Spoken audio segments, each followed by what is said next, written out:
Chapter 8. Lucy. Jack didn't even wait for her to finish hanging up before he demanded, "What do you think you're doing? You don't even know him.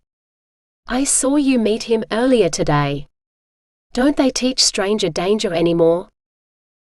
If you saw me meet him, then you know he goes to this school. I have to go. Tanner will be waiting for me in a minute. When are you going to tell me what you need help with?" "I've already told you. I'm fine.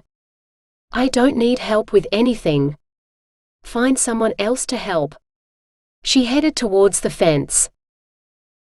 Jack walked beside her. "It doesn't work like that. It's you I have to help. Call for me the moment you know how I can help." Reaching the fence, she paused to look at Jack before she jumped over it. Maybe if she humored him, he'd quit annoying her.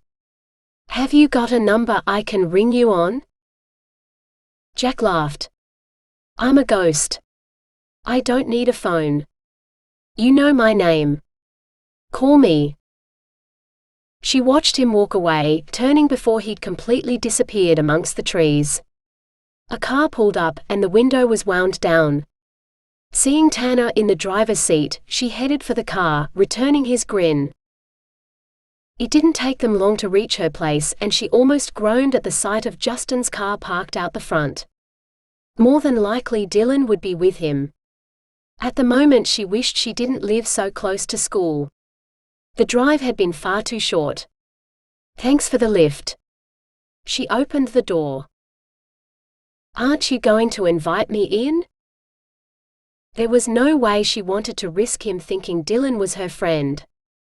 Smiling, she shook her head. "No, I'm not allowed friends over after school. Only on the weekend." If Justin's car hadn't been parked out the front, she would have ignored the rule and invited him in. "So you'll invite me in on the weekend?" She clambered out of the car, her smile still in place. "Possibly. More than likely." Closing the door, she returned Tanner's wave before she opened the gate and strode towards the house. Seeing the rosebud near the door, she looked over her shoulder to where Tanner sat in his car. Was he leaving the roses for her? She waved again. He returned her wave before he drove off. Picking up the rose, she headed inside, freezing when she saw Dylan waiting for her. Who was that? She guessed her sister wouldn't appreciate it if she told him, "None of your business." Why didn't Justin tell him to find something else to do, rather than letting him tag along? A friend? A close friend? She shrugged. Did he have to keep questioning her? It really wasn't any of his business. "I need to." She glanced around trying to think of an excuse, her eyes falling on the rosebud she held. "Put this in my vase." She hurried away before he could say anything else. The moment she was in her room, she locked the door. She crossed the room to her desk and started to put the rose in the vase. Instead, she held it to her nose, breathing in deep as she closed her eyes. Opening them, she stared at the white petals, wondering when she'd find out who was giving them to her. It was taking too long. She put the rose in the vase with the rest of them, and dropped onto her bed to stare at the ceiling. There was no way she was leaving her room until Dylan left. She certainly didn't lack things to do. There was her homework for starters. Or maybe she could do a search on the meaning of white roses. Dylan might have been looking at all the wrong sites. There was a soft tap on her door. She turned her head to stare at it. There was a slightly louder knock. Surely it wasn't Dylan. Rising to her feet, she crossed the room, listening to one more knock before she opened it. Dylan stood in front of her. She nearly swore. "Do you need help with your homework again?" She started to say no, then shrugged.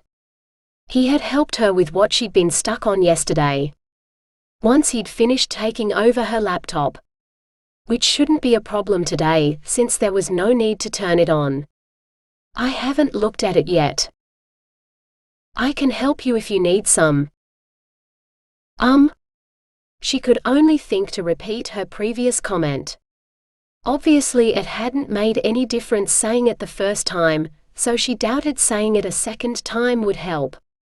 Before she could come up with anything else to say, Leah's bedroom door opened and her and Justin stepped into the hall. Who dropped you home? Is that your new boyfriend? Leah said the last word in a sing-song voice.